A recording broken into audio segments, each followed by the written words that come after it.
நம்ம self rule அச்சீவ்மெண்ட்டோடைய last எபிசோடில் எப்படி பாசிட்டிவ் திங்கராக இருக்கணும்னு பார்த்தோம். பார்க்காதவங்க மேலே இருக்க ஐ பட்டனை கிளிக் பண்ணி பார்த்துக்கோங்க. இப்போ நீ ஒரு பாசிட்டிவ் திங்கராக மாறிட்ட. பாசிட்டிவ் திங்கராக மட்டும் மாறினா போதுமா? அதோட உன்னை நீயே மோட்டிவ் பண்ணிக்க ஆரம்பிக்கணும்ல. நம்ம செல்ஃப் ரூல் அச்சீவ்மெண்ட்டோடைய day 16 topic motive your self. உனக்கு சினிமா பார்க்குற பழக்கம் இருக்கா? நேற்று நீ பார்த்த ஏதோ ஒரு படம் உன்னை மோட்டிவ் பண்ணியிருக்கும். அந்த படத்தை பார்த்த உடனே உன்னுடைய மோட்டிவேஷனல் லெவல் ரொம்ப உச்சத்தில் இருக்கும். அந்த சமயத்தில் நீ பொறுத்தது போதும் பொங்கியலுன்னு சொல்லிட்டு உன் வாழ்க்கையோட வெற்றி பாதையை பற்றி கனவு கண்டுட்டு இருப்ப. ஆனால் தூங்கி எழுந்த அடுத்த நாளே உன்னுடைய மோட்டிவேஷனல் லெவல் ரொம்ப கம்மியாகிடும். நீ தூங்கினப்பவே அது எல்லாமே காத்தோட கரைஞ்சு போயிருக்கும். இந்த விஷயம் உன்னுடைய வாழ்க்கையில மிகப்பெரிய பிரச்சனையாவே அமைஞ்சிருக்கலாம். அதே மாதிரி உன் வாழ்க்கையில நீ என்ன வேணா செய்யலாம், எப்படி வேணா மாத்திக்கலாம், எதுல வேணா சாதிக்கலாம். இதெல்லாம் நீ சொல்லிட்டு இருக்கப்ப இப்போ உன்னை பார்த்து இந்த உலகம் கேட்கலாம், அது எப்படி உன்னால எல்லாமே பண்ண முடியும்? அதெல்லாம் நடக்கவே நடக்காது, இட் இஸ் இம்பாசிபிள் அப்படின்னு சொல்லிட்டு இந்த உலகம் உன்னை பார்த்து கேட்கும். இங்கதான் உன்னுடைய வெற்றி பயணத்துக்கான தோல்விக்கான உண்மையான காரணமே உருவாகுது.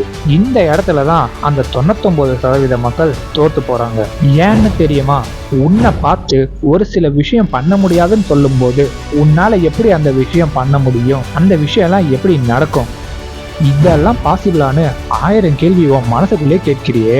உன்னை பார்த்து இந்த விஷயம்லாம் பண்ண முடியாதுன்னு இந்த உலகமே சொல்றப்ப உன்னால இந்த விஷயம்லாம் பண்ண முடியாதுன்னு சொன்னவங்க மத்தியில அந்த விஷயத்த செஞ்சு ஜெயிச்சு காட்டுறியா? கிடையவே கிடையாது. இங்கதான் உன்னுடைய தப்பு ஆரம்பிக்குது. உன்னால பண்ண முடியும்னு நினைச்சு ஆரம்பிச்சாதானே உன்னால அந்த விஷயத்த செஞ்சு முடிக்க முடியும். உன்னால அந்த விஷயத்த பண்ணவே முடியாதுன்னு நினைச்சு ஆரம்பிக்கிறப்போ எப்படி அந்த விஷயத்த செஞ்சு முடிப்ப?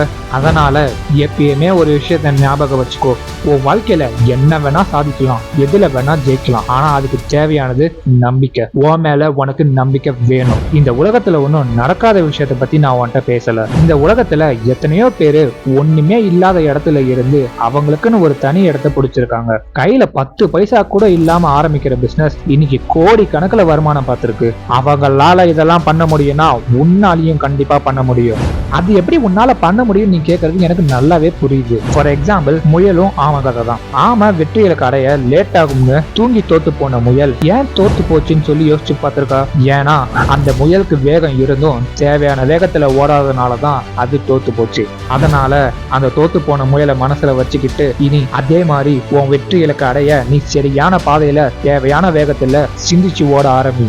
இதுதான் வெற்றி இலக்குடைய ரகசியமே. கண்டிப்பா உன்னுடைய வெற்றி இலக்கை நீ அடைவ. அடுத்த செல்ஃப் அச்சீவ்மெண்ட் வீடியோல சந்திப்போம். நீங்க பார்த்துட்டு இருக்கிறது எல்லையில கனவு சேனல். இது உங்கள் சாய்ஸ். பாருங்க பார்த்துக்கிட்டே இருங்க. மறக்காம அப்படியே சப்ஸ்கிரைப் பண்ணி நம்ம சேனலுக்கு ஒரு லைக் அண்ட் கமெண்ட் போட்டுக்கோங்க.